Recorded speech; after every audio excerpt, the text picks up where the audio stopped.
Now another part of this was planting these forests, because once there's a forest, when there's a tree growing through where your house is, it's much harder to rebuild it, of course. But the forests are there for various reasons. Now they're planted by this organisation I've mentioned before, this Zionist charity, the Jewish National Fund.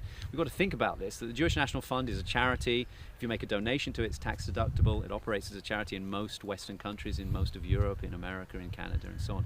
But the Jewish National Fund's role here is to enforce the dispossession of the refugees, and to enforce a war crime. What we're seeing here, of course, is a war crime, and to enforce it and then to conceal it. The other part of this, of course, is to conceal the war crime, and the trees and the forests are a large part of that function. So much of the money that was raised by the Jewish National Fund, tax deductible money that was raised, charitable money, was used to plant these forests. That's where the money went. Now the forests serve several functions. Why choose these trees? I mean, it's the choice of tree here that reveals quite a lot as well. These trees are chosen. They're mostly there are a few varieties of pine that are indigenous to this area, to this region, but most of these pines are imported. They're not from this area, and certainly they don't grow in these kinds of forested conditions. So Israel chooses this. Now, when they plant these forests of trees like this, the primary function was to conceal the war crime. That's why you choose these trees, because they're pine trees, they're fast growing and they're evergreen. So they quickly cover up the war crime and they give you round year cover. Now these forests aren't, this particular forest isn't looking the way it looked when I first came here 15 years ago. It's been much thinned out. And one has to ask, why has it been thinned out? And nobody's written about this, but I can guess why it has been. And this is related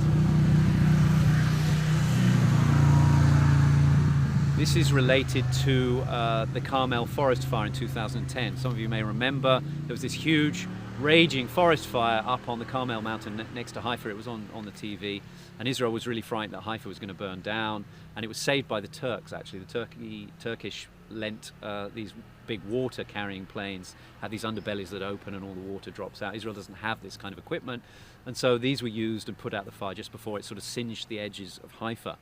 Now there are 3 destroyed villages up on the Carmel mountain, that's why there's a forest there, just like there was here.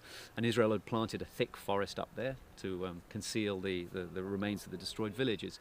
And because these trees are highly flammable, they're not really suited to these very dry conditions in the summer, somebody just needs to throw a cigarette out the window and the whole thing goes up. This is the problem. And Israel learnt a very painful lesson there, and I think it's been applying that lesson since. So forests like this have been really thinned out, because in a sense they've served their function. Israel isn't too worried about concealing the war crimes now. Most people have forgotten about that. They think it's history and an old story. But certainly in the 50s and 60s, this would have been a dense canopy. It would have all been very dark and murky in there. It would have been a very useful way of concealing what had happened in there. There's also another aspect of these trees that's worth thinking about. I told you that the new immigrants that moved into this moshav here were from Romania and Bulgaria. Like many of these kinds of communities, they were bringing in new immigrants from Eastern Europe and putting them into these kinds of communities to Judaize the land. This is all about Judaization again, of course. So for them, most of what they're looking at would have looked fairly alien. They wouldn't have seen palm trees and olive trees and all these citrus trees in wherever they were coming from, Romania and Bulgaria. These pine trees would have looked much more familiar to them, much more homely. So there was a psychological element probably to planting these forests as well. Now, a last part of the equation to be thinking about when we think about these forests is also they're very aggressive trees. There are Israeli studies, an academic who wrote a very interesting book trying to compare the relationship between the trees, what the trees were doing and what the new immigrants were doing. They were doing something very similar. They were both Judaizing the land quite aggressively to dispossess Palestinians. And it's interesting, these kinds of trees, pine trees, the pine needles, when they fall to the ground, they acidify the soil, making it inhospitable to other kinds of plants. Now, when we think about what was here before these kinds of forests, not necessarily here where the houses were, but also the Jewish National Fund planted large forests over large areas that weren't, which were being used for other purposes. If we think about what kind of trees were here before the pine tree, if we think about what were the kind of native trees of this area, it's interesting. Here, let me go through a few of them. There were olive trees, there were citrus trees, there were nut trees, pecans, walnuts, almonds, cherry trees, pomegranate trees, carob trees, See any connection between all those trees? They're all produce bearing. They all have something that you can eat.